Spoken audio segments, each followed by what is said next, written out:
Hi everyone, welcome. Welcome to this live event with Stan Godek, trainer and consultant in child development.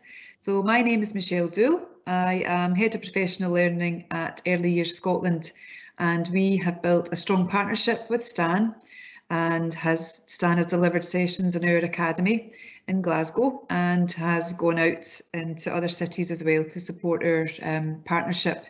The lockdown has changed that ever so slightly, and we have had to put some sessions on hold.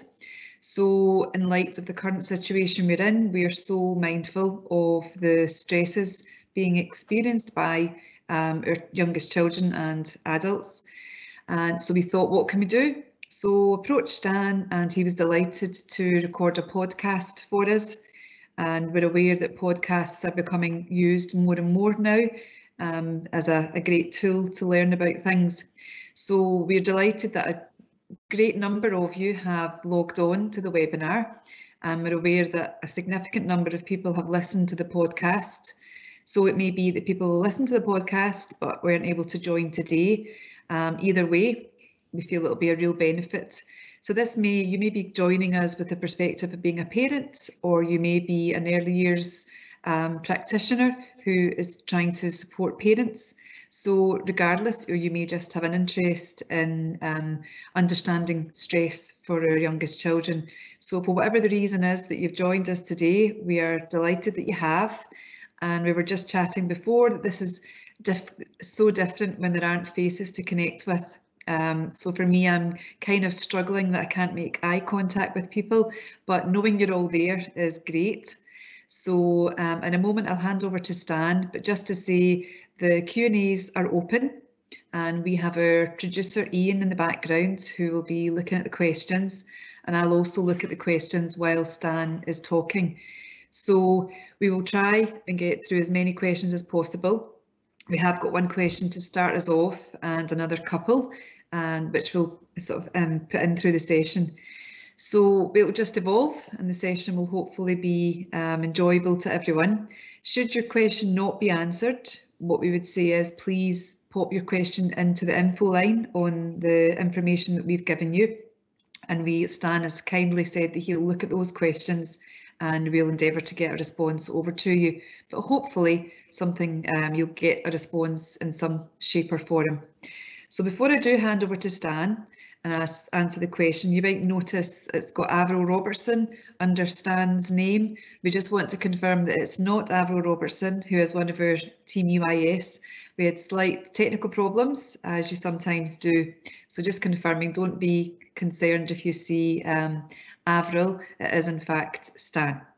So I think what we'll do is we'll let Stan say hi and then come back to myself and I'll ask the first question, and then we'll just let it go. So handing over to Stan just now.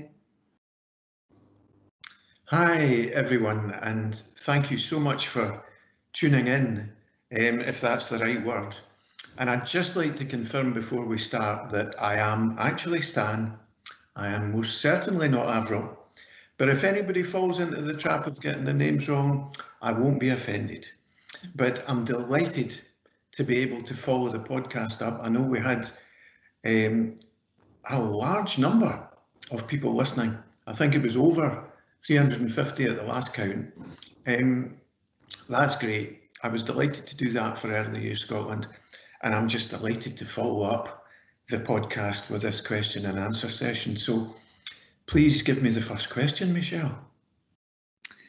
Okay, thank you, Stan. The first question is from Donna Garvey, and she's asked, which way is best to approach children who are arriving at the gate on their first day at nursery? No transition has taken place, as we know, and there is no time to incorporate this before their starting date. Parents and carers cannot enter the building, so in effect, they're handing their children over to us. Well, Donna, first of all, that's a great question. I think the way I want to address that with you is twofold. I think what you need from the parents is what they've told their child. You need to know what the parents have told the child is going to be happening and what to expect. So you need to ask the parents in advance, what is the child expecting? If possible, I think it would be really useful for the nursery to send parents a photograph of the person who's going to be meeting the child at the door. What would be even more beneficial is if you've got a short video of certainly the room in which the child's going to be in, and give the child a glimpse in that video of some of the staff who are going to be around during the day, as well as a picture of their key worker. To take you back to what you need to get from parents is, what does the child like to be called? Do they have a pet name? Are there any special words that the parents use and the child will recognise for something to eat, for a game they want to play, or even something as simple as going to the toilet? The more information you've got about the child, the easier you can make the transition from home to nursery. Things like routines. What snacks are the child used to? How often does the child have a snooze? What play do they like to engage in? And just as importantly, how the child communicates their needs and how they communicate their feelings. Any information you can get from a parent in relation to that will be absolutely vital. One further thing I'd say in terms of getting information from parents is, will a child need to bring a comforter with them? It might be a teddy. I know it probably doesn't look like it at my age, but I still quite often take my teddy with me when I'm going somewhere new. And for sure, children might need, in these times, a comforter with them. The other thing that I'd be saying is, this is about you, Donna. If you're the person who's greeting the child, you probably don't need me to say this, but it's about being as welcoming as possible, about being smiley faced, about being happy faced. That's the welcoming bit, the greetings, the reassurances. But one of the key things that you need to make sure a parent communicates at that point of handover to you is what time the parent is coming back to pick the child up. And it wouldn't hurt for you to repeat that just to ensure that the child has heard it. That bit of reassurance can be hugely, hugely important. The one other thing is the key person, if it's you, the person who greets the child at the door needs to be the person who's going to be with the child for most of the period in the nursery. And what the child will need from that person is availability, accessibility, and what we call proximity, particularly in little moments of upset or little moments of distress. Now, that's been quite a long answer, and those of you who've worked with me before will know that my answers aren't very often short, but I hope that's been useful for you, Donna. Thanks again for the question. Michelle? Okay, thanks, Stan. On the back of that, Susan has asked, maybe you could just expand on some of the things you've said. What do you recommend we could do with the children and the families to reassure them before coming to our settings? So it's about reassurance here, which, okay, over to you, Stan. Yeah, I can probably be quicker with this answer in that, you know, what parents need to know is what their child is going to be doing, what their time at the nursery will comprise of, who will be with them, what activities they'll be engaged in. I think parents also need to know just what the routine of the child's time at the nursery will comprise of. And I think they also need an opportunity, just as I was saying, the child, it's so useful for a child to see a photograph of the main person that's going to engage with them from moment one. I think it's really useful for parents to have maybe a short video of the person who's going to be most involved with their child. And that person could be saying in the video what the child's going to be doing and how the adults will respond to any requests the child has about play, about upset, about going to the toilet. That's the kind of information that parents need. I hope that helps, Susan. Okay, thank you, Stan. I think just following on from that question, ordinarily we would be doing all those things as well. I think probably Susan's asking as well in relation to reassurance as to what might be different. So I think this is a wider topic in relation to what ELC provision will look like in light of COVID. So I think that's what I'm tuning into probably for Susan. So I think maybe around the story that children have been given so far about what nursery will look like, you know, that the build up to going to nursery will have changed. So maybe is there anything that you could suggest in relation to dealing with the differences that maybe parents are now having to say, you know, because it might not be the way it was, they've been preparing for a long time. So is there anything to do with sort of coping with the changes? Yeah. I think, again, is get the information from the parents about what they've told their child about COVID-19, what they've told their child about the virus, how they've engaged with their child about any anxieties or little worries they might have. Some of the things I was talking about in the podcast. If you can get that information from parents, that will give you an insight into how to engage with the child when they first come in. I think, though, it's also important to communicate to parents the ways that you've already been working with essential workers' children in the light of COVID, in the light of coronavirus. By that I mean, what are you going to say to children about how important it is to wash their hands? How important it is that surfaces are cleaned? How important it is that they look after themselves and each other? So that parents are able to communicate to their children a wee bit about what workers will say when they're at the nursery. Does that make sense? That bit is really important, but I would also emphasize that it's important, another piece of information in the light of the circumstances we're in, to try and gain from parents is if there are any specific anxieties that a child has had. For example, are they worried about a grandparent? Have they not been able to see a grandparent? Are they worried about a brother or sister, or a mum or dad who may have been working in a hospital, or who may have been in a fire station? Because the child may well ask a member of nursery staff, or may well communicate one or t'other of these worries or anxieties. And I think it's important to be able to respond as reassuringly as possible, but also to convey the same kind of reassurance that the child has become used to getting from the parent.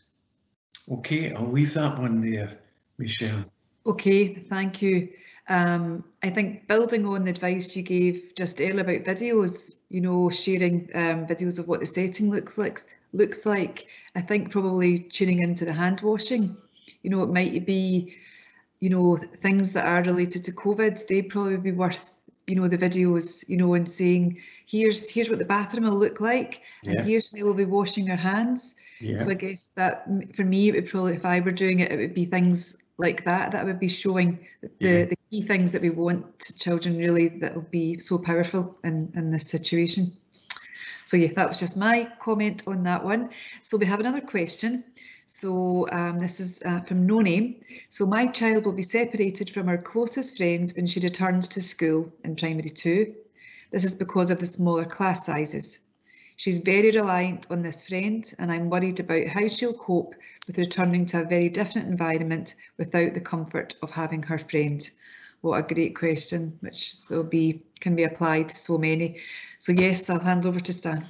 Yeah, it is a great question, and it's one that I hope primary schools will be very aware of, because it's one of the things that I've said to primary schools, to head teachers, to teachers, is if children are not going to be with their usual classmates or with their particular friends, then it's really important to offer opportunities throughout the morning or throughout the day for that child to get a turn with their friend.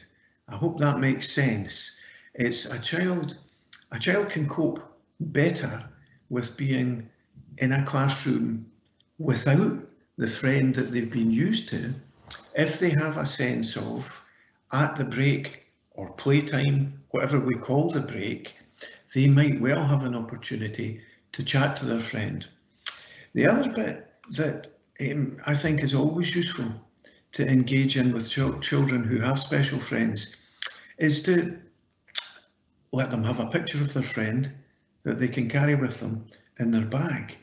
Sometimes one of the things I do with children, particularly of that age, is help them at times where they might feel a little stressed to engage with building up a mental image, a picture in their mind of their friend, and have words in their heads that their friend often says to them, or have words in their head that they might say to their friend.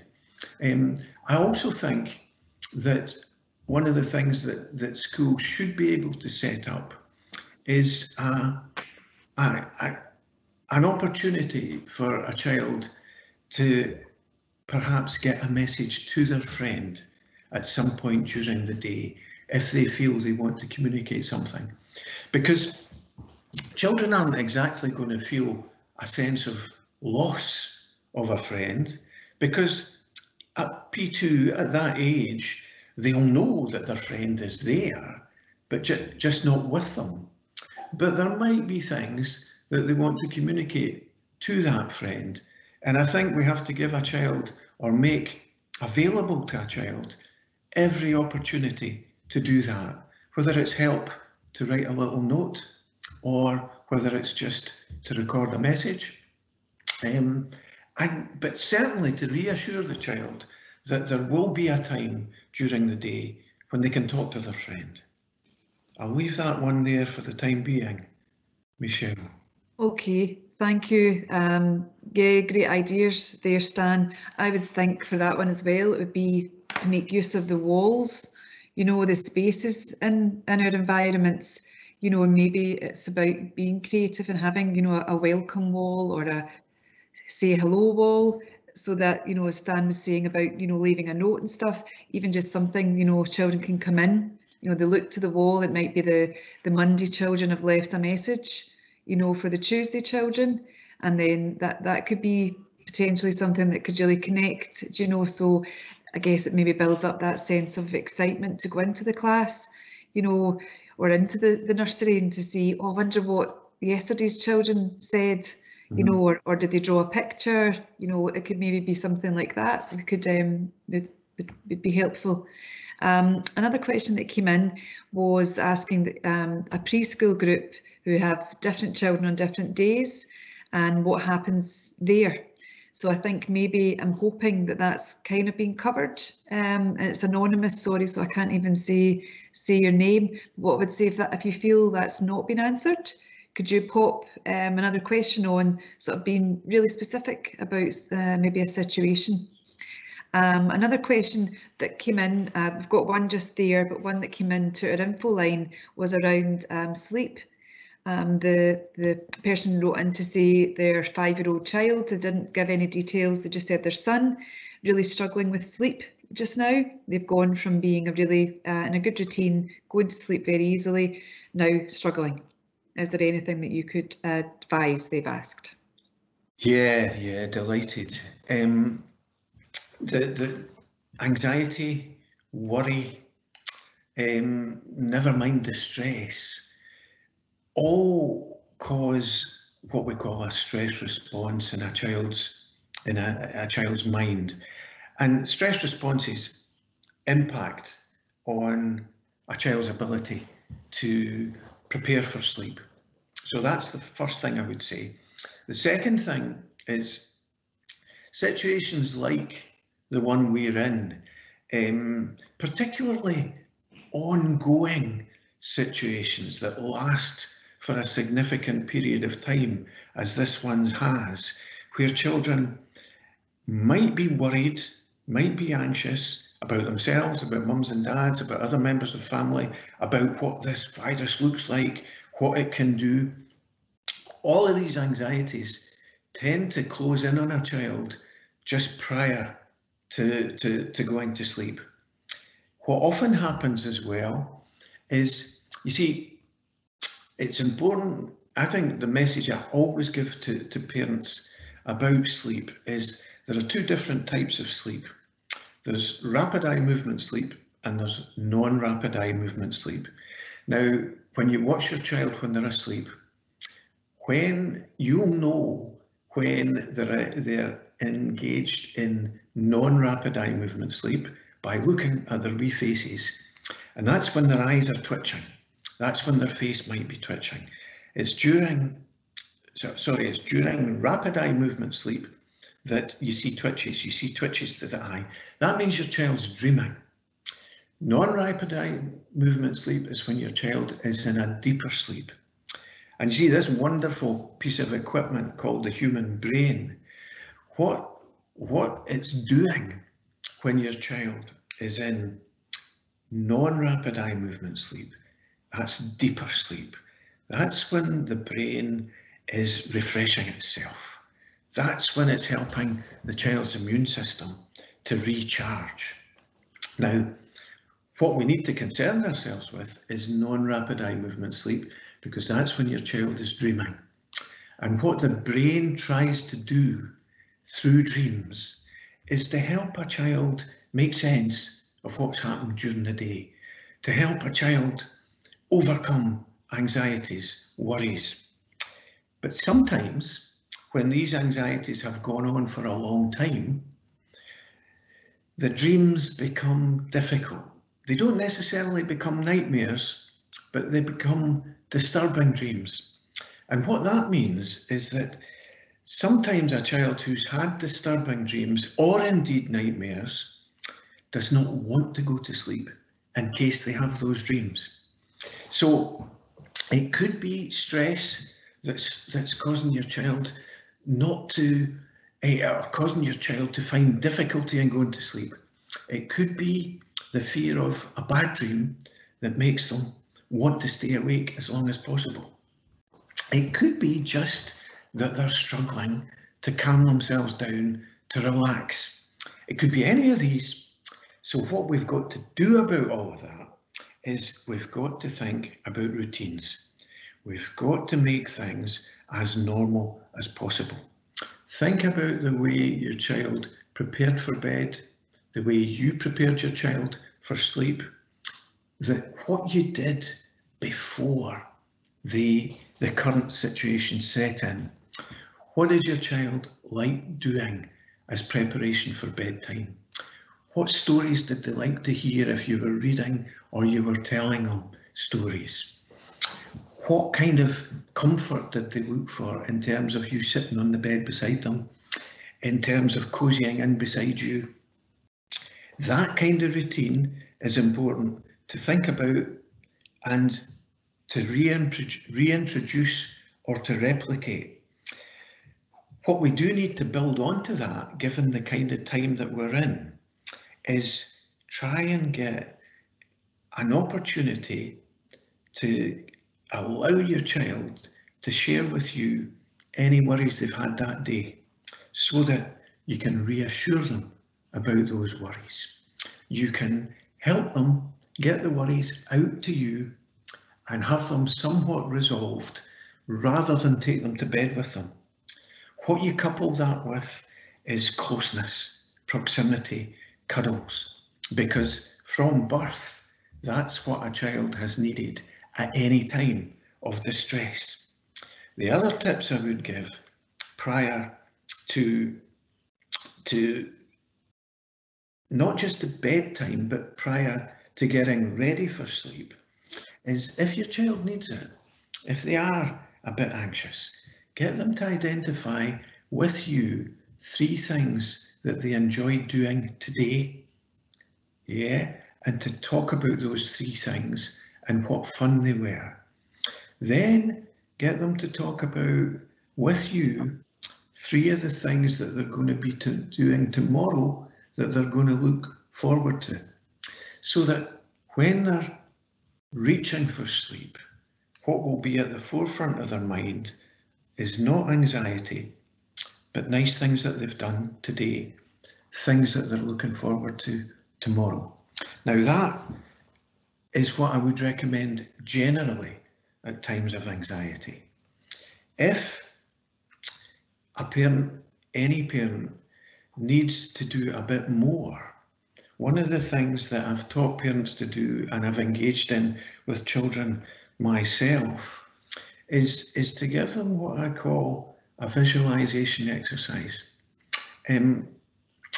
Sometimes it's useful when a child needs that bit more reassurance, when a child is the normal routines don't ease their anxiety, is to give them a wee technique, to give them an exercise, to give them something that will help.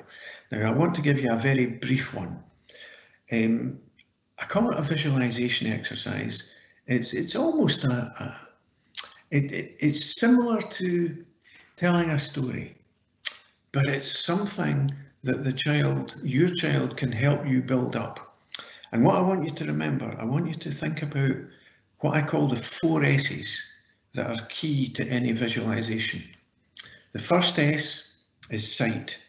The second S is sound. The third S is smell or taste.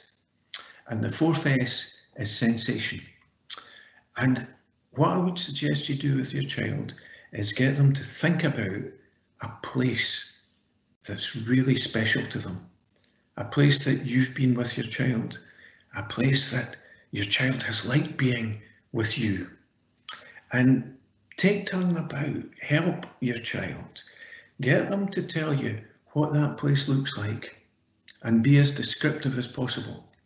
Get them to tell you the sounds, words, songs, anything at all that they associate with that place. Get them to tell you any smells or tastes. If it's Granny's kitchen, it might be the smell of baking or the taste of something Granny's made them to eat. And finally, the 4th S, get them to tell you how they feel about that special place. Now, if you can, write down what your child's telling you about that place as a script. And in the first instance, what I want you to do is, as your child settles down for bed, in bed, tell them that you're going to help them visit that special place. Just get them to close their eyes and you read the script. Tell them about that special place they've told you about and ask them just to let pictures of that space fill their mind, just to help them hear the sounds of that space in their mind and just to be there for a little while. And with a bit of practice, you and your child will be able, if necessary, to visit that place, to create that mental image for your child prior to sleep. Or even if they wake up during the night and can't get back to sleep again, that's one of my preferred tools or techniques to help a child get back to sleep or get to sleep when it is their bedtime. I know that's been a bit of a long answer, but I've been trying to give you as much information as I could. Okay, I'll leave that one there. Okay, thank you, Stan. No, that's great. That's the longer, the more detail, it's really helpful. There are a couple previous questions, but I think just to keep with this theme just now, if that's okay. Someone has said their son was a great sleeper and in a great routine, but now constantly wetting the bed every night. Is there anything you'd like to add on the advice you'd given? I think it's, you know, it's not unusual at times of high anxiety, at times of worry, at times where normal routines have virtually gone out the window. You know, it's not unusual for children, for infants and primary age kids. You know, I've worked with adolescents who at times of fairly extreme distress have in fact wet the bed at night. The most important thing is not to make a huge issue of it. The most important thing that your child doesn't feel bad about what's happening. The most important thing is to convey them the message that it's just a wee accident. We can make it all right. Things are going to be fine.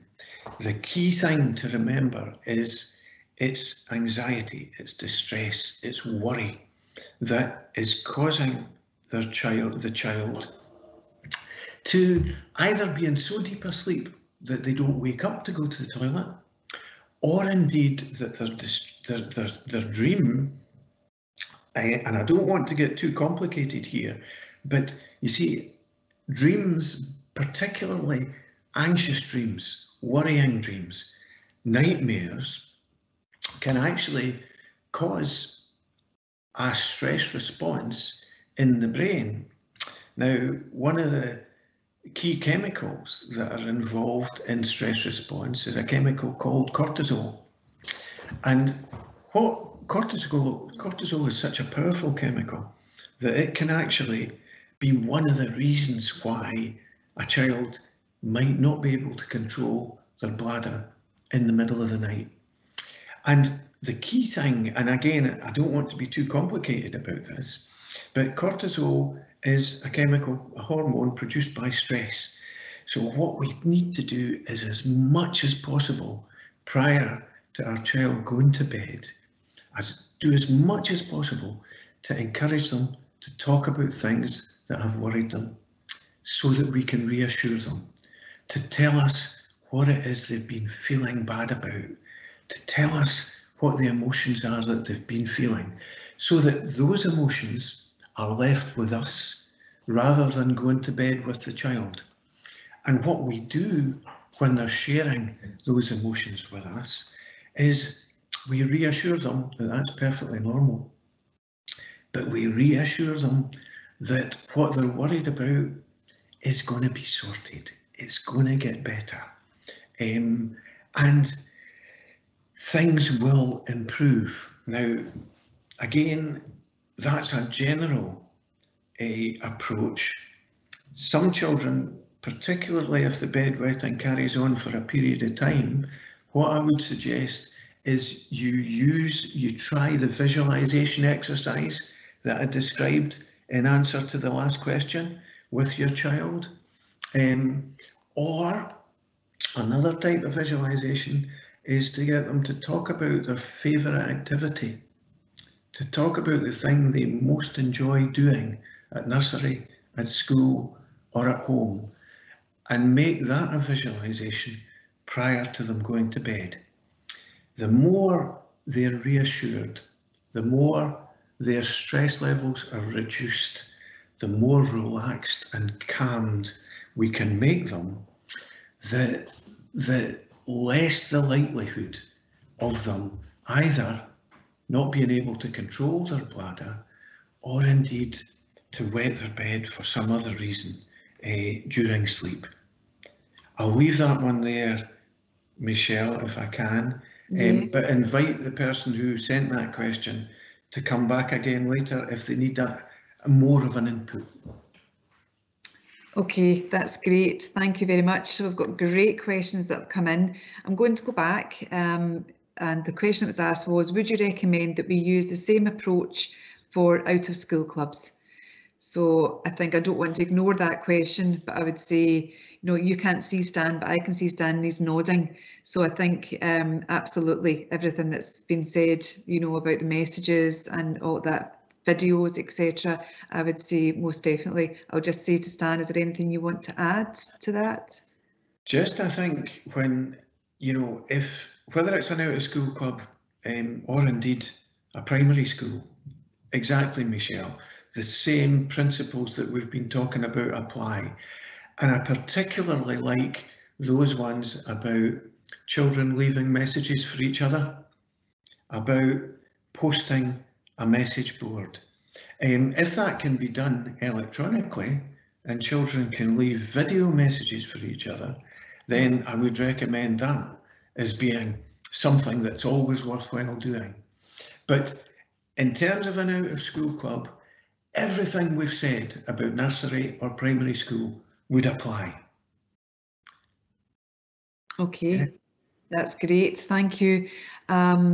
This is quite a big question in the context of what life will look like. There is some suggestion that some schools may have children in for a few days, 1 week, then a 2-week break.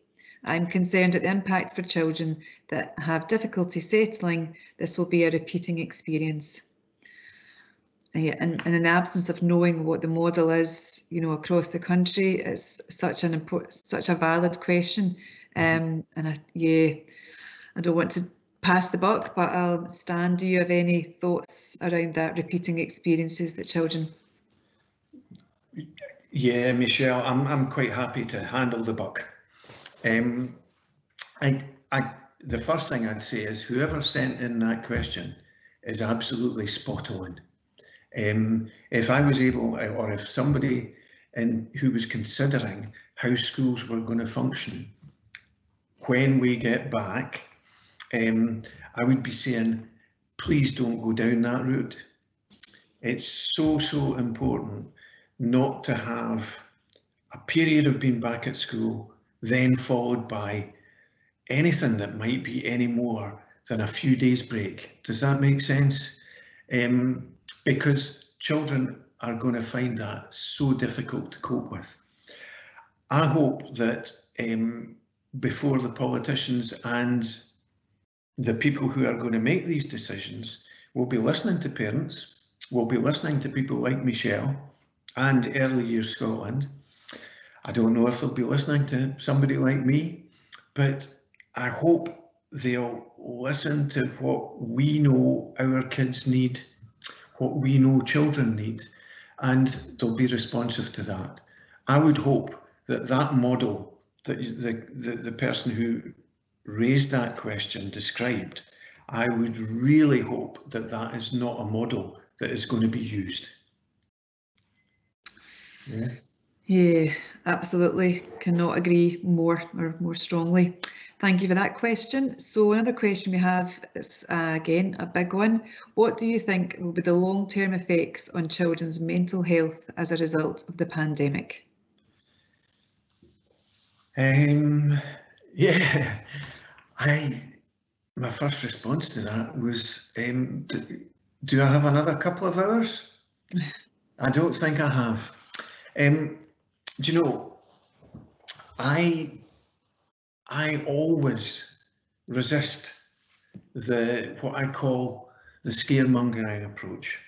We're beginning to hear more and more that the longer this lockdown goes on, the more impact that's going to have on the mental health of our children.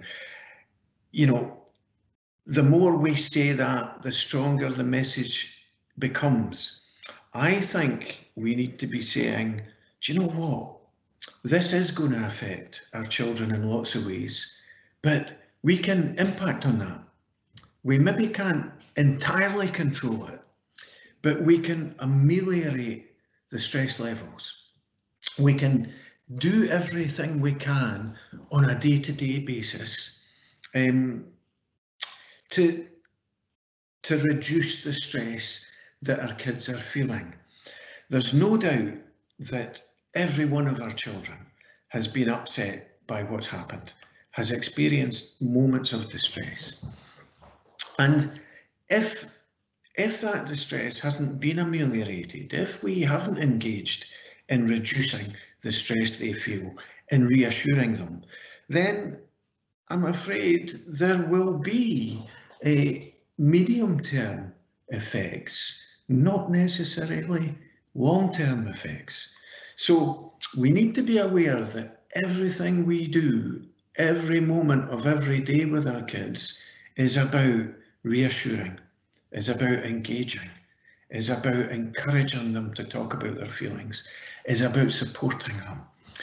That's how we minimise the impact of what we're going through. What we also need to build into that is when children do return to nursery, when they do return to school, that those who are teaching our children, those who are engaging with our children at nursery, are aware and very conscious of the fact that our children's stress levels will be higher than they would have been. And I'd be encouraging, the schools that I work with have actually taken on board the mindfulness stress reduction approaches that I've encouraged them to use with the children who are attending classes. Nurseries that I've worked with, they're using periods of stress reduction, like for example, something I call Teddy time. Teddy time is where groups of children are encouraged to hug their teddy or their favourite toy close to them, where music that they've become attuned to as relaxing is played, where a teacher or worker engages in a stress reduction script, and they're encouraged just to either sit or lie and engage in the stress reduction exercise. If primary schools can do that, if nurseries can do that, we can have a huge effect on mitigating the impact of the virus, of the situation that we've all found ourselves in. We can mitigate how that impacts on our child's mental health. I'll leave that one there, other than to say, I think we might do a podcast quite soon that contains exercises that parents, teachers and early years workers could engage in with children. I'd certainly like to offer that, if you think that would be something that would help, Michelle.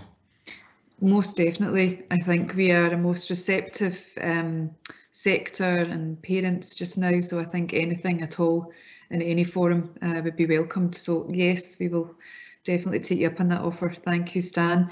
Thank you. There's still a few questions. The clock is ticking, so we'll try and get through them because they're great. So TT has asked, what unusual behaviour might we see start to happen at our nursery of 3 to 5-year-olds that we didn't see before?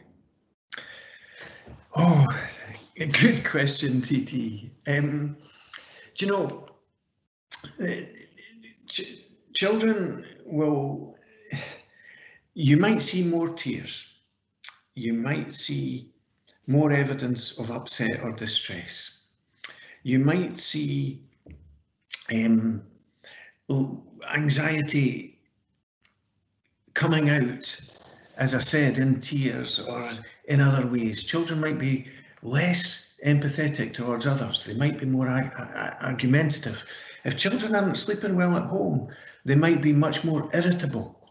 But the key thing when we're dealing with behaviours, what I'm always saying is, if a behaviour is a one-off, then think about what worked for you and for that child in that one-off episode. It might be a child throwing something at another child. It might be a child lashing out. It might be a child bursting into tears. Now, what you need to do is to look at how you engage with that child, what worked, maybe what didn't work. And if behaviour is a one-off, it maybe doesn't happen the next day, don't forget what you did to help, because it might happen the day after. But we need to separate out behaviours that are one-off, that we've managed, that we've dealt with, and what I call behaviours that become patterns. What I encourage people to do when they're asking me for advice is not just to look at one piece of behaviour in isolation, but to look at, is a child demonstrating that particular behaviour, not just on one day, but on several days? In other words, is it becoming a pattern?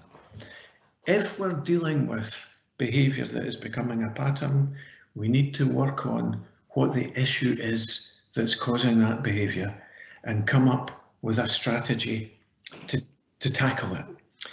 Most of the time, behaviours that will occur that we haven't seen in children before will be because of the stress they've been through and are going through.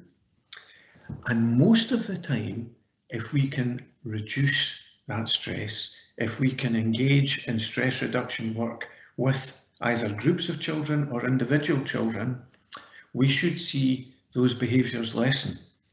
But the reason I'm not giving a list of behaviours is because the most important I can say is every child is unique. Every child is an individual, and every child will bring their behaviour that is the result of stress with them. So I don't want people to be worrying about, oh, we will see this list of behaviours as soon as children come back to the nursery. Be prepared for tears. Be prepared for irritability.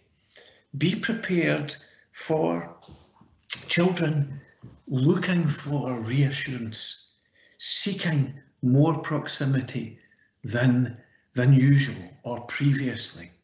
You know, the key words I use when, you know, we hear adults so often talking about attention-seeking behaviours. What we need to be aware of when children are coming back to us after the period they've been through, these won't necessarily be attention-seeking behaviours. They'll be attention-needing behaviours. In other words, a child will do something to get attention. They're not being naughty necessarily. They're conveying through their behaviour that they're upset or they're distressed and they need somebody to offer them closeness, reassurance. So there will be behaviours that are a little bit different. There will be behaviours that are a wee bit more exaggerated than they might have been previously. But on the one hand, remember what worked before with that child. And on the other hand, remember that it's stress that is causing these behaviours. And our key job is to reduce that stress by reassurance, by mindfulness techniques, and by offering closeness, proximity, and the attention that a child needs. Hope that helps a wee bit with that one. No, that's great. Thank you, Stan. I think what's you're being mindful of, and probably if it's practitioners that we have engaged in the webinar, is now the difference between what we would have done before to what we have to now do and use within the current guidance. You know, so it's, I guess, taking all this advice and then applying the guidance to it, you know, because the one, you know, about the toys, you know, and there'll be so many differences now. The guidance will not allow, you know, children to bring a toy. So I guess it's thinking, well, how can you use that? It might be about saying goodbye to your toy in the house, you know, and explaining, you know, your teddy can't come to nursery today, you know, but we're going to, where do you want to leave your teddy? And you'll get them when you come home. So I think that I'm aware of people watching, listening, will be thinking, all right, okay, that's a great idea. We'll have to sort of adapt it in the current guidance that we've got. So, okay, sorry, we've got lots of other questions. Nikki has said, we have been in this current situation for a long time now, and for my children, I feel they've accepted this as a normal way of living. So, for example, homeschooling, having parents at home. So the question is, how do we best prepare them to return to some normality? Yeah, absolutely right. I think it was Nikki. Yes. That is, again, so spot on. You know, what's interesting, some of you know the work I've done over the years. I've worked in Ireland, I've worked in Russia, I've worked in various places in the aftermath of hugely significant, sometimes awful events. And, you know, it's never ceased to amaze me, not so much how resilient children are, but how adaptable they are. And that's why Nikki's absolutely right to say that our children have adapted to the new normal, and it actually has become their new normal.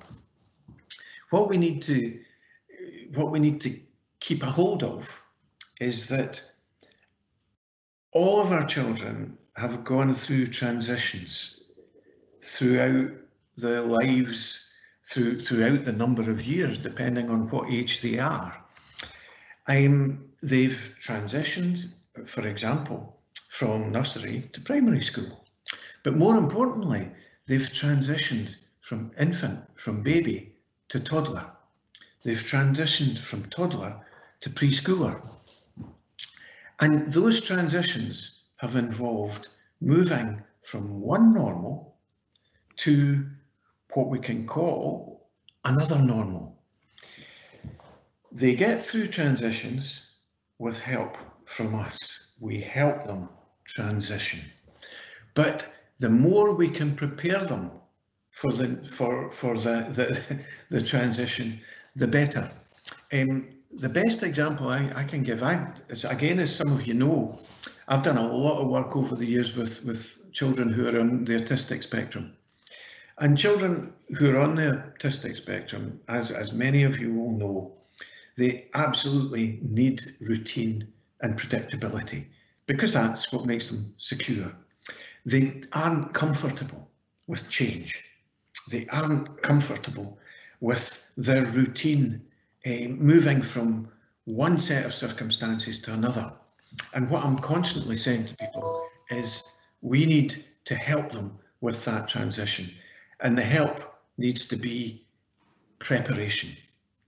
We need to be, as Nikki has alluded to, we need to, as soon as we possibly can, in fact, we should be starting now to not only be reassuring our children that things are going to get better, but also telling them that the new normal is going to be going back to school. The new normal is going to be going back to nursery. And this is what it's going to involve. And that's why we need as much information as quickly as possible from the powers that be about what the situation is going to be when children are going back to primary school, but also when children are going back to nursery. So it's thinking, right, my child is going to go through a transition. I need to give them as much information as possible about how this normal is going to change to the new normal.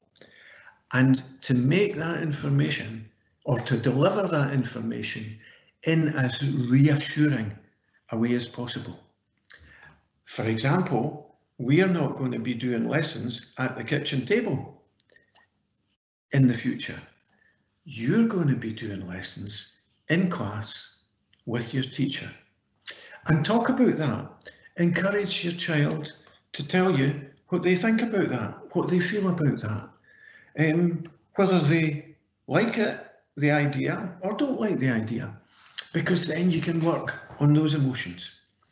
I don't want to take up too much time with this answer because I could talk all day about this, but I hope that helps, Nikki. Great question. Great, thank you. They are great questions. Oh, Anonymous has asked, how can we best explain why we can't mix with other groups in a setting? I think perhaps it's applying lots of the things that you've been saying, Stan, in relation to that about openness and honesty, but would you like to extend on that at all? Yeah. I think, depending on the age of the child, primary age children, as I said in the podcast, they're much more able to grasp concepts like a virus, concepts like an illness. And so explanations of what the virus is, what the illness is, can help them to understand why we need to be aware of space, why we need to wash our hands constantly and continuously, why we need to take all these precautions. But what we need to do is explain what that virus is in as understandable a way as possible, but in, if I can put it this way, in as non-threatening a way as possible. We need to make our explanations of what the virus is, of what COVID-19 is, the illness is, we need to not make that frightening. We need to make it simple, reassuring, information-based that a child can get a hold of. If we're talking about preschoolers, if we're talking about children who are still in their infancy, it's very difficult for a young child to have a perspective on or have a sense of what an illness is. They can actually understand that somebody's not well if they see somebody sneezing or if they sneeze themselves. So what we have to do there is actually be quite specific about showing them a picture of, in fact, we don't need to show them pictures because so many of them will have seen pictures of the virus. What we need to do is actually check with them if they've seen those pictures and help them understand what those pictures mean. But more importantly, I don't know about everybody who's watching this, but I've seen some of these pictures of the virus and they've terrified me. So imagine what they're doing to kids. It's really important to get them to tell us what they've seen, what they've heard, what they've felt about what they've seen and heard, so that we can help them make sense of those pictures, we can help them make sense of those words, and most importantly, we can reassure them as well as educate them and give them the knowledge that we feel they'll need. I hope that makes sense, Nikki. Okay, that's great, thank you. So aware of the time, so what I would suggest, there are a couple of questions asking around reading materials. So one question was asking anything you'd recommend for children for bedtime reading materials, and the second one was asking about, do you have, any training or reading materials that you can recommend staff to read up on to help them deal with the children in our care? So two kind of questions there, and then before you answer, Stan, what I was going to say was the questions that have not been answered, we have those questions. So what I would ask then, if you've popped your question on and have not had the time to answer it, could I ask you to put your question over to the info line, the Early Years Scotland one, and I can then share that on with Stan to answer. So I don't want anyone feeling like they've asked a question that's not been answered. So we'll finish off then on your response to those two questions, Stan, and then we can revisit that in a wee second. Yeah, I mean, I'm again really aware of we're into the final minute.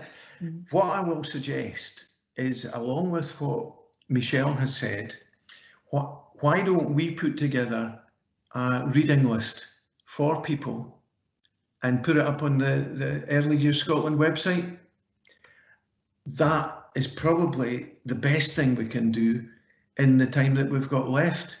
Other than, I would suggest to people that there's a book on mindfulness techniques for children and young people by somebody called Stan Godek that's now available on Amazon. and I'm being a little bit facetious here, but I've got there are a lot of recommendations and advice, because I wrote that book not for the coronavirus problem, but for parents and teachers who are engaged with children who are maybe a little bit stressed. But I'm happy to engage with Michelle, and we'll try and get a reading list out to anybody who wants one. Would that be okay to say that, Michelle? That's great. That's a great idea. Thanks for that, Stan. And I would have given you your signpost to your book as well, because it is fantastic and it's not been, it's the truth. So there is a resource there for you to use. So what I would say is we've got a anonymous Slido poll that we have created that we would ask if you wish to complete. So it's an evaluation, and as well as that, it's a chance to ask any other questions. So I think I don't know. Yeah, so it's called, the website is slido.com. So it's SLIDO.com. So just any browser, you just pop that in and it will ask you for an event code. And the event code is webinar. And the beauty of it is that it is anonymous. So, so against that then is, if you want a direct answer, you'll need to give us your name, so no one else can see it. So at the very last question asks any further thoughts or comments. So if there is something that you would like answered and you don't want to do the email into Early Years Scotland, that's another way that you can pop another question on. And again, we'll share that with Stan. So hopefully there's enough opportunities for you that you'll feel, if you have got a question, you're able to have that answered or considered in some way. So for me, I just want to say a huge thank you for the variety of questions. And I'm so mindful of the fact that all of these questions are being asked, knowing that we've just had new guidance published on how we will open up our early years settings in our schools. So hopefully you'll be able to apply Stan's responses to that, to work within the guidance as well. But a big, huge thank you to Stan for all his responses, and hopefully there'll be lots of things that you can take away from this. And if you're left still wanting, please do get back in touch with us. So a huge thank you to over 100 people. I don't know what the final count was, so it's great to hear that so many people are genuinely want answers and would like support, because we just want to do the best for our youngest children in what is a challenging situation. So big thank you to Stan. I'll quickly, Ian will hand over to Stan just to say a final goodbye, if that's okay.